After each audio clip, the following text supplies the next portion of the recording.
Hi, I'm Yadong from Group 14. Welcome to our ABW506 project on HR Data Insight with Power BI, with Dr. Shabir as our lecturer. We will use Power BI to explore a key issue. Let's begin. In this project, we're going to divide it into three parts. First, the introduction covers business topic and data source. Second, business insight shows data analysis and visualization. Third, conclusion sums up and give recommendation. Let's start with the background. It's clear to see that in this chapter 1, we're going to cover background of study, problem statement, objective, business question, and project dataset. Company X starting in 2006 and growing to a middle-sized firm. It's a very experienced and a new idea.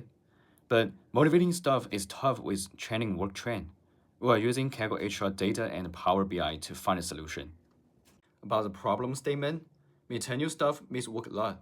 Some leave for better job, and new staff struggle. Pay is unequal by gender and race. It's risk low motivation. We aim to look at HR data. We will track strengths and weakness in practice, performance, and retention. We will use descriptive Power BI analysis. We have 5 key questions. Why is absent high? Why do staff leave? Which recruitment works back? Does salary affect performance fairly? How do engagement and projects boost performance? This will guide our study. Our data is from Kaggle. It covers 311 Company X employee with 36 clone re-encoded. HR challenge exit and Power BI will help. So more insight next. Good day everyone, I'm Ivy Koh. I'm going to present on employee absenteeism, focusing on 4 key dimensions which have departments, performance, tenure, and satisfaction. Rather than just asking who absent, we are looking at why, because as highlighted by CIPD, it is the underlying causes that truly matter, not just the numbers. Let's start with the departments. In this diagram showed that sales has the higher absence, which is 11.55 days per employee, but also have the highest performance. Meanwhile, admin and software engineering had low absence and low outputs. This challenged the idea that more absence mean lower productivity. According to Gallup 2023 report, customer-facing roles like sales face higher stress, so taking time off may actually be a sign of burnout recovery, not disengagement. Now, let us take a look in tenure and satisfactions. In diagram show that employee with 1 to 3 years of service has the most absence. This reflects what McKinsey call mid-tenure disengagement trap, means that the employee feels stuck, like they have been doing the same thing for a long time and do not really see a way to grow. Looking at satisfactions, we saw both the least and most satisfied employee were absent more often than those in the middle. This links to the idea of psychological safety, explained by Harvard Amy Emerson. When employees feel supported, they are more willing to take time off when needed. To wrap up, absenteeism is not one-size-fits-all. Sales teams may need flexibility and recovery time to stay productivity. Besides, mid-tenure staff benefit from mentoring and career support. For employees who are certified, time off may be a sign of trust, not something to be concerned about. For example, Microsoft Japan ran a 4-day workweek experiment in 2019 and the productivity went up by almost 40%. It showed that giving people proper rest can actually help the work better. So companies should focus on why people are absent and create policy that support both performance and well-being. Greetings, I'm Shyang Lin, and next we'll look into staff turnover at the company. Why are employees leaving, and are there common themes that the company can or should address? These are some of the perspectives we'll be exploring today. I'll go through each of these in more detail in the following slides. On an annual basis, the company saw 1 to 23 staff departures each year. When expressed as a turnover rate, as shown on the line chart at the bottom, this was equivalent to about 3 to 10%. Is this a reasonable number? Very much so. The US labor turnover rate during the same period ranged 17% to 27%, indicating that Company X had a stronger than average staff retention rate. Next, we examine reasons that staff had cited when leaving the company, as shown in the word cloud and bar chart on the screen. Most of the staff who left did so for new or better paying jobs. Second highest reason was poor working environment. We highlight, however, that this has been very minimal in the last 2 years with only 2 cases recorded, indicating that current working environment and HR policies are satisfactory. The third highest reason were personal reasons, including staff relocation, further education, and not returning after maternity leave. When staff departures are considered in the context of staff performance and service tenures, 2 trends are apparent. Firstly, the majority of staff who left had met or exceeded work expectations, and secondly, the majority of staff who left did so within 3 years of joining the company. This broadly signals that Company X's training and development programs have been very effective in rapidly nurturing staff who are well regarded and in demand by industry peers. On the other hand, this means Company X has been losing staff who could have further contributed to the company's bottom line. With the insights gained, we recommend that the company considers the following actions. Firstly, carry out a salary benchmarking exercise to ensure that the salary structure remains relevant and competitive. Secondly, institute formal career progression talks with staff to ensure that they are clear on their future with the company. Thirdly, to address personal reasons for leaving, the company could consider enhancing HR policies related to maternity leave and sabbaticals. Fourthly, continue sentiment monitoring of staff. And finally, if commercially viable, the company could consider spinning off the training and development programs as a new source of earnings. Let's dive into recruitment. Which recruitment sources have provided the best performance? Will traditional channels perform better than modern channels? These figures reveal that diversified job fairs and Indeed are the most effective online channels for attracting high-quality employees. Diversified job fairs bring in 20.69% for top performers, while Indeed accounts for 13.79%. This platform have proven remarkably successful in drawing a wide range of candidates seeking professional opportunities. Employee referrals also perform well, accounting for 16.13% for high-quality hires. Existing employees, it turns out, are a valuable talent pool, capable for recommending candidates who fit the company culture. This suggests that the company needs to optimize its website to attract more top-tier candidates. This indicates that online recruitment may play a significant role in enhancing performance.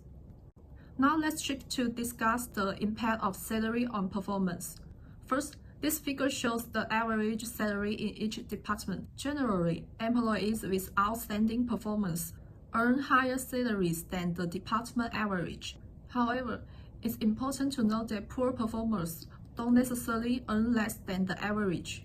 This complexity indicates that performance isn't the sole determinant for salary. Researchers emphasize that factors such as salary satisfaction and workplace relationships have a significant influence on work outcomes. Employees who are satisfied with their pay and have positive workplace relationship may earn higher salary, even if their performance isn't top tier. The company should also pay attention to employees' relationships, maintain sustainable leadership, and enhance salary fairness to increase employees' salary satisfaction.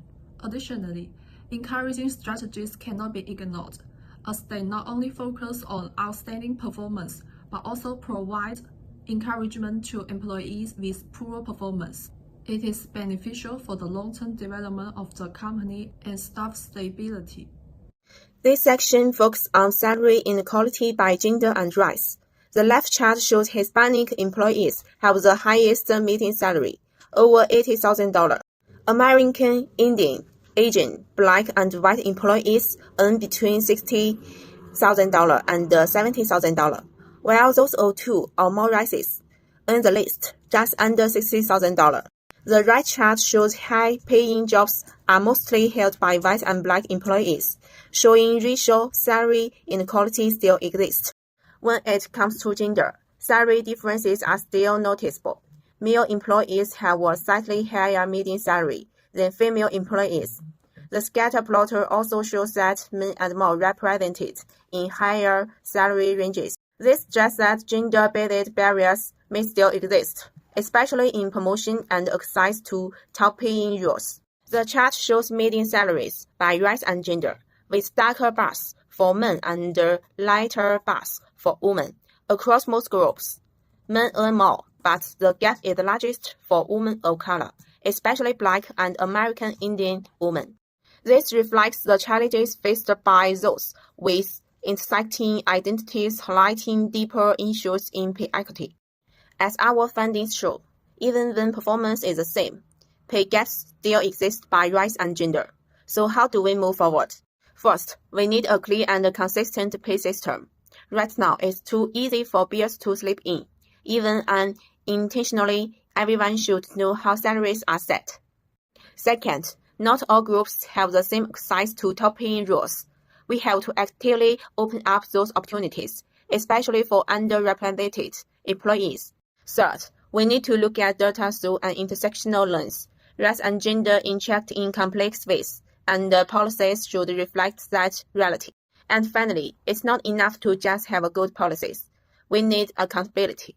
That means regularly checking for unfair patterns and doing something about them. Because at the end of the day, fair pay isn't just a goal, it's a responsibility.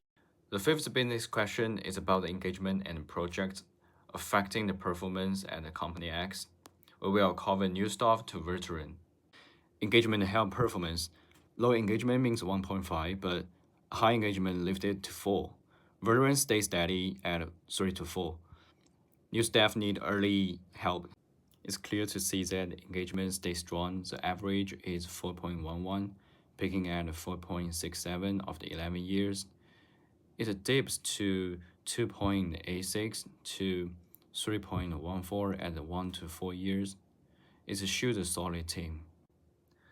For the project matter, no project give a 2 to 2.5 performance, but 7 to 8 project lifted to 4. Projects start at 6, drop to the 2.21, then it beat 0 at 12 years. It means that we need a better spread. Boost the new staff with training and 3 or more projects to lift the performance from the 2.5 to 3.5. Supporting mid-career staff with team building and 3 to 5 projects to keep engagement up. Maximize, I think, veterans with 7 to 8 projects to keep their full performance. Spread project evenly across all tenures. From the new hire to long-term staff, to avoid drop from the 6 to 0, it will help company X grow. We found an important point. Absence, shorter tenure, and low engagement hurts performance, but for the project, good recruitment and turnover management boost results. The IT department has unique salary and absence trend. Engagement average 4.11, showing the stable workforce with a peak at 4.67. These signs guide company X next move. To improve, enhance HR training and more projects.